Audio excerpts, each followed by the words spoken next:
Welcome everyone to the 11th round of the 2013 GP4 Offline Championship here for the Belgian Grand Prix at Spa-Francorchamps. I'm your host for today, George Rook, and welcome as we are now at the halfway point in the season. The last race, the Hungarian Grand Prix, won by Will Kneller to get himself back into title contention. What is going to happen here? We have no idea, but this is set to be a fascinating race. The closest race, actually, the closest finish in GP4 history happened in 2007 between Jamie McKenzie and Joseph Willows. In the standings, Waze, Hoover and Mikkel Scal still the same amount of points. Florian Volker now just 1 point behind after getting second place last time out at Hungary. But here is the layout of the Spa circuit, obviously using the current layout. We have obviously these bus stop chicane, El Rouge, aka Radion. We've got Le Combe, Blanchimont, a number of famous corners at this track. As we're looking on board with the Force India to have ourselves a look at the various moments around the track. So obviously turn 1 is where there's always accidents here every year, like there was earlier today in the real life Belgian Grand Prix. And as we come through into turn 5 and 7 coming into Le Combe, there was a battle between Waze Kuba, Will Kneller and Joseph Willows, which unfortunately didn't end very well for Kuba there as he lost 2 positions. And as we now go further around the track, heading towards the infamous bus stop chicane, into the chicane where we've had once again a number of accidents over the last few years, such as what happened in 2010. So that is the moments around the circuit. So we'll be using the super soft tyre today, and obviously the wet monsoon and inter tyres. And no surprise, Will Kneller got driver of the day for winning Hungarian Grand Prix by an absolute country mile as well, it should be said. But anyway, here is the starting grid for the Belgian Grand Prix, and on the first row it is Robbie Ionescu in the Lotus alongside Florian Volker, so another great qualifying from the Lotus team. Third place is Mikkel Scal, followed by Will Kneller in 4th. On the third row of the grid is Waze Kuba and Jamie McKenzie. On the 4th row of the grid is Rivki Parkzane and Armar Carr, the two Force Indians together. And if we go on to the 5th row of the grid is George Roke for Mercedes and Alex Southgate for McLaren. Onto the 6th row, Oliver Glazebrook and Kirosma de Rossa and the two Saubers. 13th and 14th is Joseph Willows, followed by Benjamin Madrina. Disappointing qualifying from both, considering what they are capable of.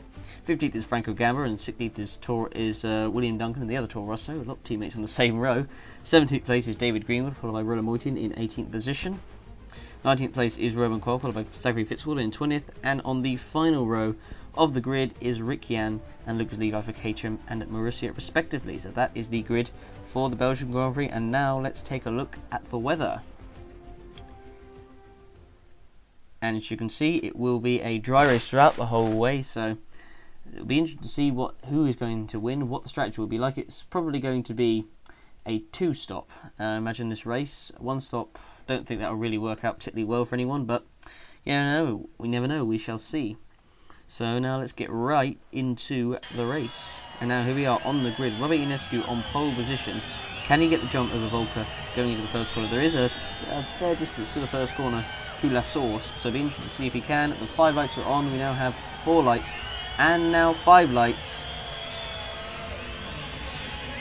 It's a very long hold, and now we're underway for the Belgian Grand Prix. Who is going to get the jump into the first corner? Ionescu has made a good start, but Gal behind is trying to make a move. Volker's around the outside, and Volker's going to take the lead. And there's a car off, and it's Will Kneller who's off at the first corner. Will Kneller is off and out of the race on the first lap. What a start to this race we've had, and there's a Williams without a rear and front wing. But Will Kneller, who had just got himself back into title contention here at Spa for the Grand Prix, has been hit out of the race. And I'm not sure who it was. We need to have a look again. I think, was it Jamie McKenzie? And it looks like it was one of the title contenders. Jamie McKenzie gets involved on the first lap. And oh, he got a hit from behind in McKenzie. So he got hit from behind by, it looks like Waze, was it Waze Kuba? Or was it Armar Carr? Let's have a look at the replay. And no, it was Armar Carr in fact. And he's going to have to pit as well as McKenzie for a new front and rear wing. What a start to this race that we have had. My goodness me. And already 1 car out on the first corner. And let's see what happened to Roland Moitin. He lost a front and rear wing coming down into the Source.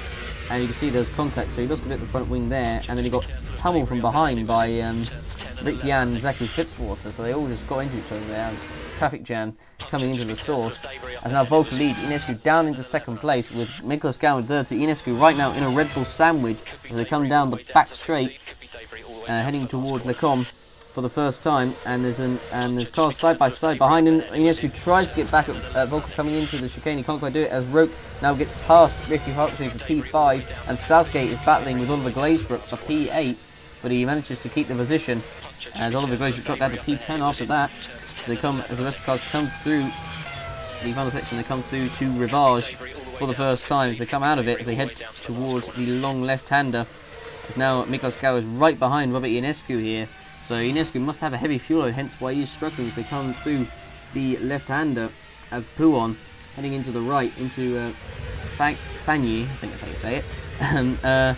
As they look at Oliver Glacier, who's holding up his teammates De Ross and David Greenwood, who's got up to 10th after that first lap chaos. So from 17th to 10th is a great start by David Greenwood. Volker's made himself a great start, but now Miklos Gau is right behind Ionescu as they're now heading towards Blanchimont for the first time. Gau, can he make it to the inside? No, he can't, so he's going to have to wait to go to the left hand and maybe have a go coming into the bus stop chicane.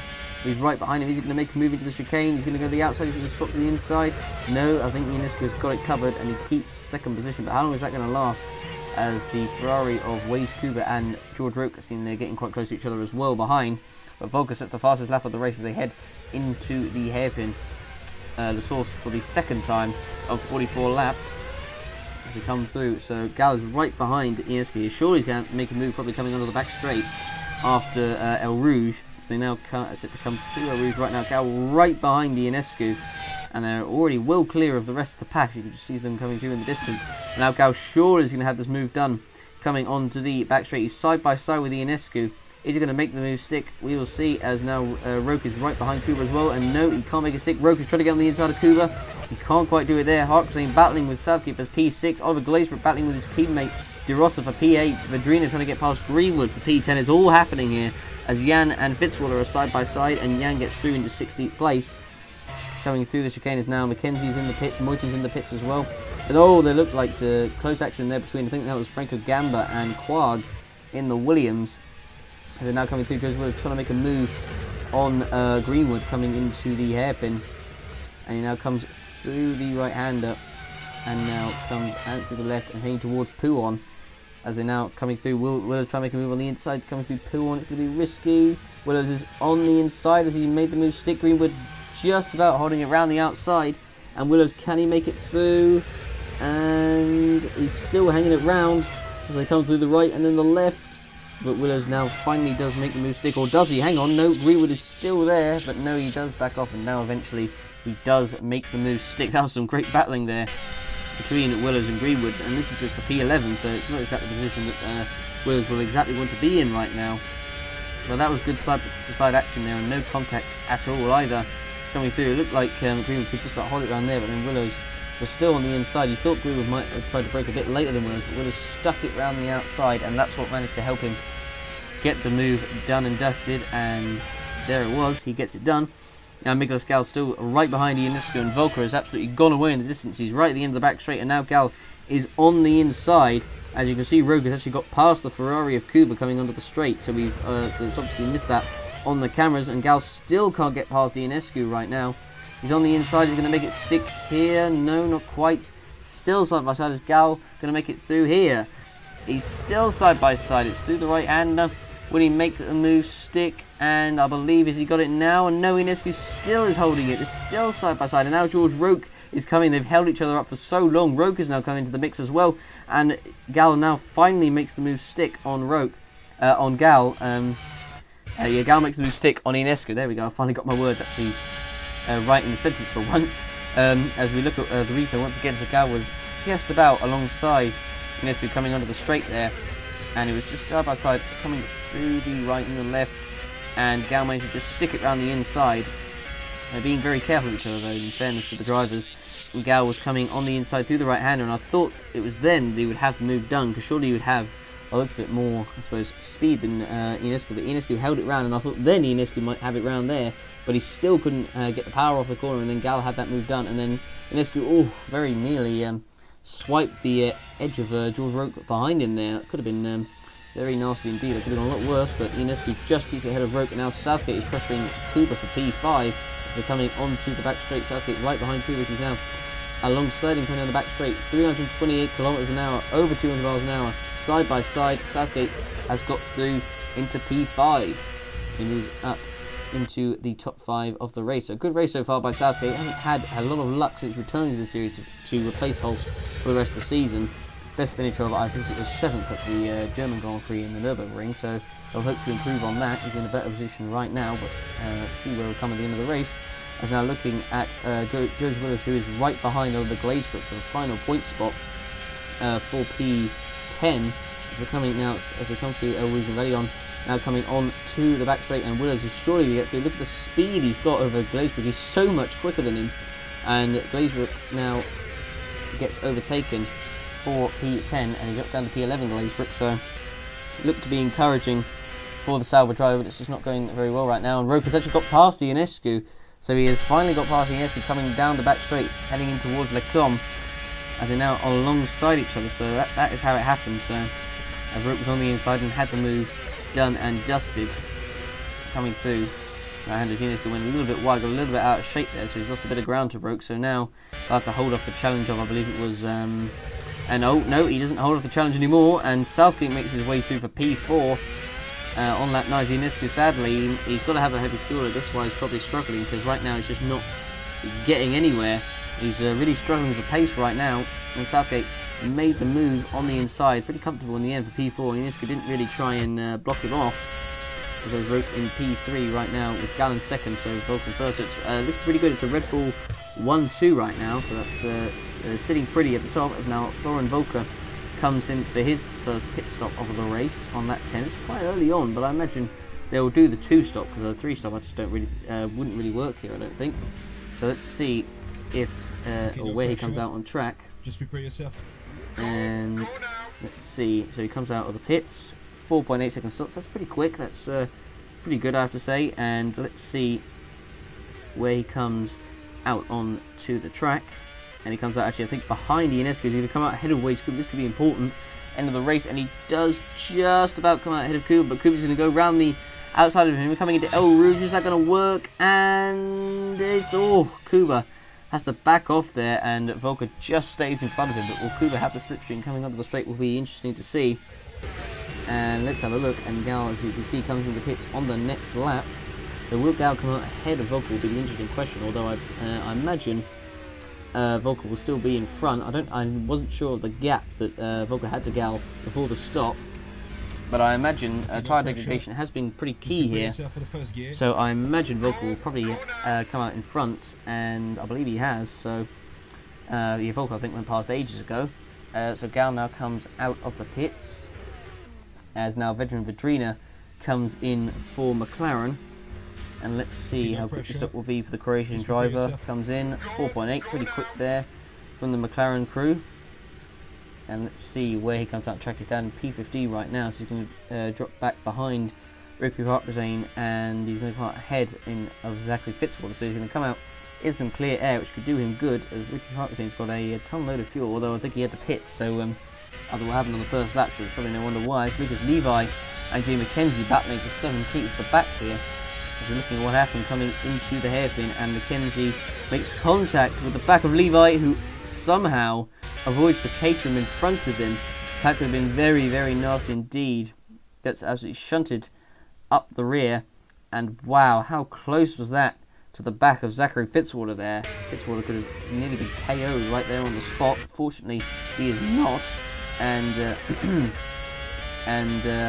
we're now looking at Rick Yan, who's now coming down the pit straight. As now battling, there's a battle between Greenwood and Oliver Glazebrook for 8th place, as there's Vedrina trying to get past as well, as Ricky Hartrazane gets past Rick Yan for 11th place, who is actually pitting this lap, in fact. So that's when he's going to come in, as they come through the first section of the track, as now Vedrina is trying to get past the McLaren there of Virginia trying to get past the McLaren, I just said. Never mind. As we're looking at Waze Kuba coming into the pits for his first stop of the race. So he's on lap 15, so he went longer than the other guys. But as I said, degradation will be key here, because the tyres have been known to go off pretty quickly. So we shall see. And let's see where he comes back out onto the track. As now there's Ricky Hartrazane, so you can come, it looks like behind Ricky Hartrazane. So Hartrazane managed to get ahead of him. Actually, I was about to I said earlier that Hartrazane had got involved in the first lap, but in fact he didn't. He obviously got overtaken by George Roke, so he's fallen a bit down the field. But anyway, Oliver Glazebrook now comes in for his first stop of the race. He's dropped down the field a fair bit after the start. He has struggled so far this race. As we're now looking, as David Greenwood now makes his way out of the pits. So does Fitzwater as well, as they come out on track. And sorry, Rick Yan does, I should say. And Rick Yan comes up behind his teammate, and he comes up just in front of Lucas Levi. So coming now down through El Rouge. Is Levi going to try anything? No, he doesn't, and manages to avoid contact, fortunately, there. Could have gone a whole lot worse. Unfortunately, it hasn't, as they're coming down the straight. As now here is, I believe this is Roman Quagg trying to make a move on Zachary Fitzwater coming into the right hander. Can he make the move stick? No, he can't. And he doesn't make it stick there. As now Volker, as you can see, got a comfortable lead right now. Ionescu still in second, but is yet to make a stop. So Ionescu is going longer on this stint. As we're looking at Quagg, and oh, there's Rick Yan trying to go round the outside of Quagg there. It's never going to work. And Quagg stays in front, and they now back themselves up all together really as well. As we're now looking at the excuse me, we're looking back at the Caterham here of Yan trying to get past Fitzwater coming down the front straight. Is he going to make the move stick into the first corner? And the answer is into the first corner, into the chicane I should say, into Lecombe, but no he doesn't, and he keeps the position. As we're now looking, as Fitzwater actually loses the position I should say, as there's Levi right behind, who's now, as Fitzwater goes wide into the corner. I don't know if he made the move stick or not.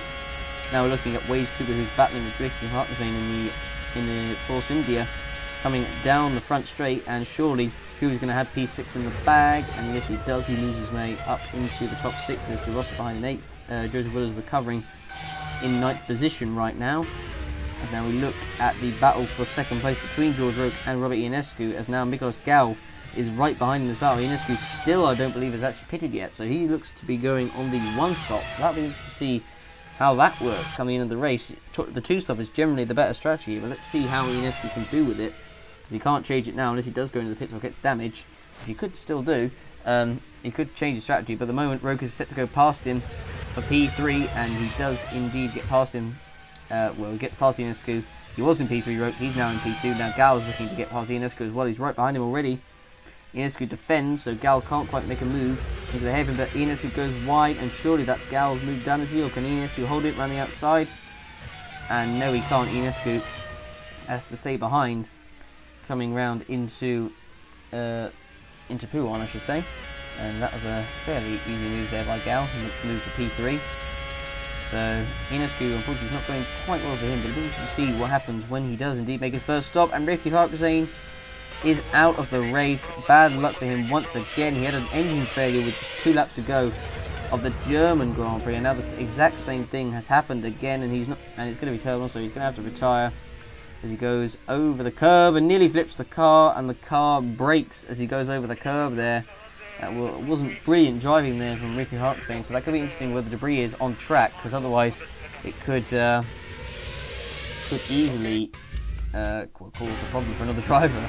But Ricky Hartzane sadly had the problem, went over the curb there, which lifted the car. I mean, those curves can be quite deadly. You can see there it goes, really lifts him up there, and then lands on his side where he loses all the bits from the car due to the impact. And let's see, is there any debris on track? And there is, but fortunately it's just about off the racing line. So fortunately it looks like I think everyone's going to get away with it. There's a rear wing just stationed right there. Everyone is going to get away with it, fortunately, as now Miklos Gal makes his way into the pits for his stop. And let's see where he comes out onto the track as he pits. Will he go to the end? Is the big question. And 13, that's a no. Looks like and I believe he's pitted already. He has pitted already, so he's on the 3 stop. So let's see what his pace is like on this set of tyres. So he comes out, he comes back onto the track. It looks like it's going to be P7. Comes up behind Waze Cooper, but he's got plenty of space, and Vidrina's going in the pits as well. Let's see how well he can use the pace to his advantage. Here's James McKenzie battling with David Greenwood. And then Marussia coming into the bus stop. They're getting quite close there, but McKenzie now makes his way into the pits as he comes through the tight pit entry. Obviously, if you have a problem here, then there's a chance that pit lane will be blocked, so you need to make sure they get that one right. Now McKenzie comes now down into the pits for his stop. Obviously he was involved in the crash with 1-0 on the first lap, but obviously it wasn't his fault because he got hit by the really. So let's see where he comes back out on track. He'll come out certainly right at the back. He might come out near last really.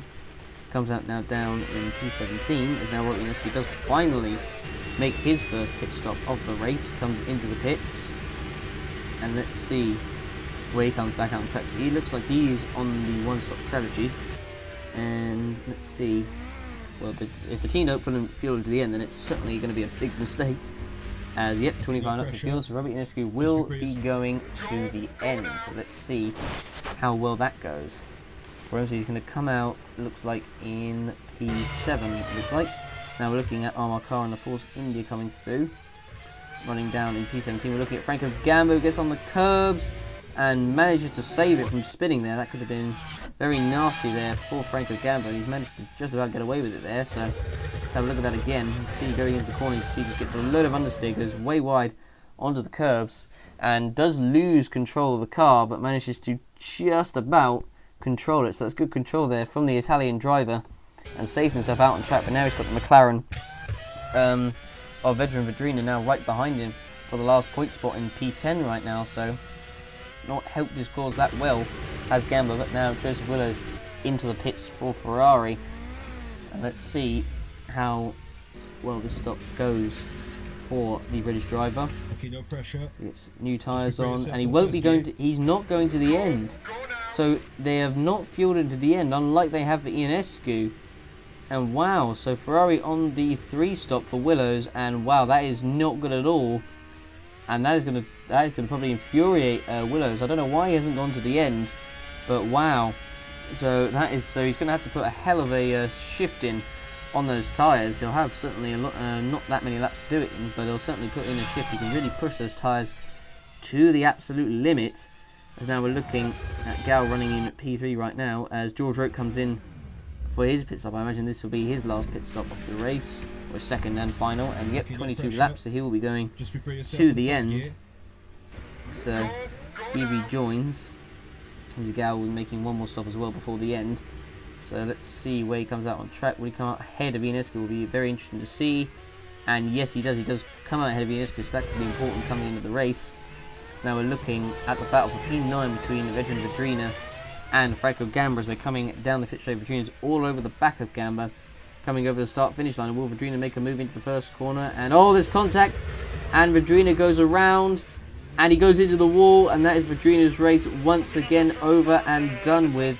And Vedrina, who was crucially denied a podium back in Hungary after suffering a suspension failure, is going to get no points in this race either. That is pretty gutting for veteran Vedrina, but getting involved in the battle there with Franco Gamba. Let's have a look at what happened again. So Gamba tried to make Vedrina tried to make him on the inside. Gamba covered him off, and there was a little bit of contact.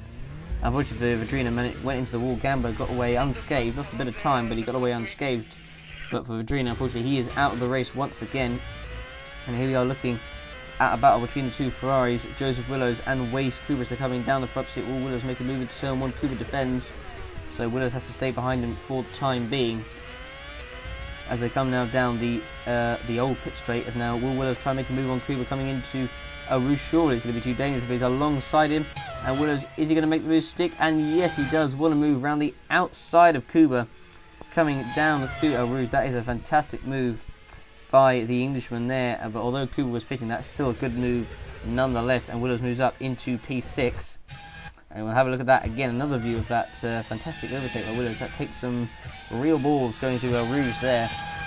I was looking at Willows just side by side, and there it goes round the outside of Kuba. Got so much more grip on those tyres, probably why he went around the outside of Kuba so easily there, as Kuba obviously is going into the pits this lap, but still that is an impressive move nonetheless. And you can see with Dego's Willows just going around the inside, Kuba having to back off slightly to get through Rouge unscathed, but that is a great move there by Willows, as Kuba, as I said, will be pitting on this lap. And here he is now in the pits, so 2.9 the gap was to Willows, so proves how much tyre degradation is having an impact here, as he now comes into the pits for his final stop of the Grand Prix. So at the moment it's looking pretty good for Volker. He would take the championship lead right now if he wins this race, or at least if he finishes ahead of Kuba, he'll take the points lead. So it's looking pretty good for the German driver right now, and for Cooper, the Congolese one, for the Congolese driver, not looking as good. He hasn't had much luck recently, and so he'll need to see how well he does for the rest of the race. So he's going to the end, comes out in P8, so he can have some more points out of this race. Looking at Rick Jan, and there's Quag battling up ahead with the Red Bull actually of I believe this is Volker, I think, as now Jan sneaks past Quag there, so that's a good move there by the Canadian driver, and he actually tries to overtake the Red Bull coming through El Rouge, but he can't quite do it. But he is a lap down here, so he shouldn't really necessarily be trying to overtake the Red Bull as they're coming down onto the straight. But Jan obviously has got fresher tyres than him, tyre degradation playing a big impact in this race. He's now alongside the Red Bull of Volker, and he's actually going to overtake him coming through into Le Gomme, and that is not going to impress Volker whatsoever, as we're now looking as Miklos Gau comes in for his final stop of the race. Could have probably got maybe a second, maybe a Red Bull 1-2, not for a 3 stop, but it'll certainly anyway be going to the end as we're looking at him coming into his pit stall right now. And let's have a look. Okay, no pressure. And let's see how quick his stop will be. It's a 6-second stop, and the Ferrari comes in just ahead of him there. That is Joseph Willows, and had he not been on that 3 stop, imagine it could have been different for him as well. So it'll be interesting to see, as these guys obviously will have fresher tyres than some of them around them, how it works in the last bit of the race. So let's see, as we look at De Rossa coming around into the hairpin, but Kuba is right now in P8, so it's not doing his title hopes a whole world of good, as now Southgate, as Gallus come out just ahead of Southgate coming onto the straight, and Southgate 16 laps, so that he will be going to the end. So this is a battle for position right here, as Southgate goes now alongside Gal and is going to overtake him coming into Le Gomme, and he does. So Southgate into P4, as there's Ionescu, who is still who's running in P3 right now, so he's on the podium, but will he be able to hold ahead of Southgate and co? As now Volker now set to come into the pits for his final stop of the race. I'll be interested to see where he comes out with regards to George Roke. Obviously, he probably lost a fair bit of time being overtaken by Rick Jan on the track, so we'll see where he comes out. It was certainly going to be close, 27.4, so I imagine that will be enough, I think, to get Volker out in front. I think it should be, unless Volker's had a really bad in-lap on the tyres, as now Volker comes in. But even if Roke does get out in front, Volker will have much fresher tyres, 4.7, very quick there. So where is Roke is going to be the interesting question. Volker comes now down through the pit lane. Roke is only just coming across the line, so Volker, I think, is just going to get out ahead of Roke. And yes, indeed he does. And there goes Volker down the straight, and Volker comes out in the lead, so it's looking pretty good for him right now. I don't see how Roke is going to be able to get this win unless he has an absolute miracle on his tyres, or Volker eats them up rapidly. But it's looking pretty good for Lauren Volker right now, as he comes out ahead of George Roke in first, with Roke second, and Ionescu still in third right now, and there's the gap. So I don't see Roke closing it with Volker being on fresher tyres. So it's going to be a tough ask for George Roke, but let's see what he can do as the cars come through the hairpin, and Gal comes through El Rouge, and Southgate comes through the corner. As the Caterham comes now down through El Rouge for the final time, on the 34th lap, on the 36th lap I should say. They come through now down into Le Gomme. Is he going to make a move on Glazebrook? No, he can't, as he now comes through, as Jan is still alongside him. Is he going to make it here? No, he doesn't, and he sticks around, and he does. He actually makes it through there, so he gave it to him quite comfortably, and there's a car off. Roland Moitian is out of the race with just 4 laps to go. It's not been well, he got involved in the first lap, so it's been a pretty disastrous race for him right now. So he has retired from this race with just 4 laps to go. I don't think he wasn't going to get any points out of it anyway. So, and it looks like a mechanical problem by the looks of it as we're going on board with him. He was running in stone dead last, so he wasn't going to get anything out of the race. So I suppose it's better that the car broke down, really. He wasn't going to get anything. It looks like a suspension failure, I think it was, that caused him to retire, as he comes off by the Shell V power signs, which, he doesn't need more fuel right now. He needs more Well, actually, we could need more oil, so to speak, but not necessarily fuel. But anyway, we're now on the last lap of the race. Volker leads with a comfortable gap over George Roke in second, and then is not Roke in front of him. That is the other Mercedes of Jamie Mackenzie's, who comes through El Rouge and Rayon. If you don't get that reference, then just look up on the internet. As now Volker has got a 20.5 second lead. Wow, that is immense on those tyres. So it proves the tyre degradation has had a big impact on this race, as the Red Bull of Volker comes now down through the right-hander. And as he comes through, is he going to lap Mackenzie, or is Mackenzie going to stay in front? Because you never know, Mackenzie might try and do anything to help Roke, but I don't think he'll be able to stop him from winning this race. As now Volker comes through the left-hander at Pouhon for the final time, 44 laps. It's not been the most thrilling of races, to be honest, but he still leads it nonetheless. As he comes through the right-hander, it's 20.3, so it's down a little bit, but it won't matter anyway. I don't see Volker relinquishing this lead unless he makes a mistake. Comes through the last part of the lap, comes through the two right-handers for the final time, heading towards Blanchimont for the final time.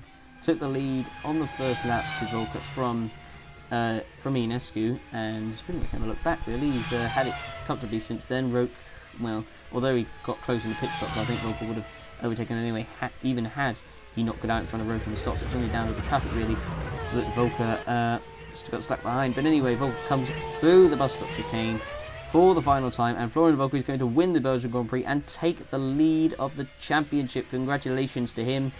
And he comes now through the hairpin, but well done to Florian Volker. He takes the lead. That is a well-deserved victory. That is for sure. Greenwood just misses out on points. As we look at Rick Yan coming through the final corner, he's going to be in P13 for the final time. As now George Roke has come home across the line in P2. Glazebrook comes across the line in P14. A disappointing race for him as Sauber. Ionescu has managed to hold on for third place despite that one-stop strategy, which certainly wasn't the best. That's not a bad drive in fairness, so well done to Ionescu. He gets third. And behind him is going to be Southgate. He comes across the line in his best finish since his return in fourth. Fifth place is going to be Gal, just ahead of Willows.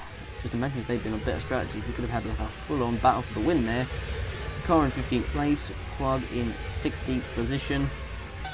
Zachary Fitzwater is going to be come across the line in 17th place, and he hasn't had the greatest of races, to be honest. He also got held up on that first lap in that massive traffic jam with the clash with Rilla Moitian. As now Waze Cuba comes across the line in P7. De Rossa is going to come across the line in P8. Salvas, it's not a bad race in fairness, so he comes across the line in P8. William Duncan's had to come across the line in P9, just ahead of his teammate Gamba in P10. They both come across the line, and Jay Mackenzie is set to come across the line and miss out in P11 after that first lap incident with Nella. So that is his race. Well, unfortunately, no points for him. It's going to impact him in the title race come the end of it, because Volker has taken full advantage of what has happened and is going to extend his lead rapidly in the points. So it'll be interesting to see when we look at the driver standings, as the race is now over. And we look, as we now start to look at the driver standings, 1 hour and 19 minutes, quite quick that race. Now let's take a look at the drivers, the full race results I should say, before we look at the driver standings. Volker in first, Roke in second, Ionescu third, Southgate fourth, Gal fifth, Willows in sixth, Cooper in seventh, De Rossa in eighth, Duncan ninth, and Gamba in 10th. Fastest lap was actually set by Joseph Willows with a 144.4, so that proves the pace that Willows certainly did have. Just imagine if we'd had a better strategy, I think he could have easily had a podium. A win, don't know about that, but he certainly could have had a third or a second, that is for sure. So he'd be pretty gutted, and so will Gal after that as well. Mackenzie is in 11th, the last car on the lead lap. Greenwood in 12th, Riccian 13th, Glazebrook 14th, Carr 15th, Quag 16th, Fitzwater 17th, Levi 18th, with Moitin, Vedrina, Farkazane and Nella retiring from the race, or not classified. So only 4 retirements from that, not a hugely dramatic Belgian Grand Prix, but it was an okay race, I guess. So now let's pay our attention to the driver's standings, which will be right about now. Here we go. Volker leads with 131 points. Gal now second with 117. Kuba third with 113. Ionescu fourth with 108. Mackenzie with 99, with Roke now 1 point behind him with 98, Nella in 7th with 97, Willows 8th with 94, Virginia 9th with 47, and Hart was in 10th with 33, with DeRossa, Holt, Southgate, Duncan, Quag, Carr, Gambit, Glazebrook, Moyton, Greenwood, and Yang completing the rest of the point scorers, with Fitzwater and Levi yet to score any points. In the Constructors, Red Bull have now got a comfortable gap of 41 points, ahead of Ferrari, who are just 2 ahead of Lotus, who are themselves 9 points ahead of Mercedes. McLaren in 5th, way off, 90 points off to be exact. Force India 6th, Sauber in 7th, Toro 8th, Williams 9th, Marussia 10th, Caterham in 11th, and that is the Constructor standings. So that is the Belgian Grand Prix. I hope you guys enjoyed it. Get to vote for your driver of the day and give the race a rating out of 10. And we'll see you for the next round, the Italian Grand Prix at Monza. Thanks for watching, and goodbye.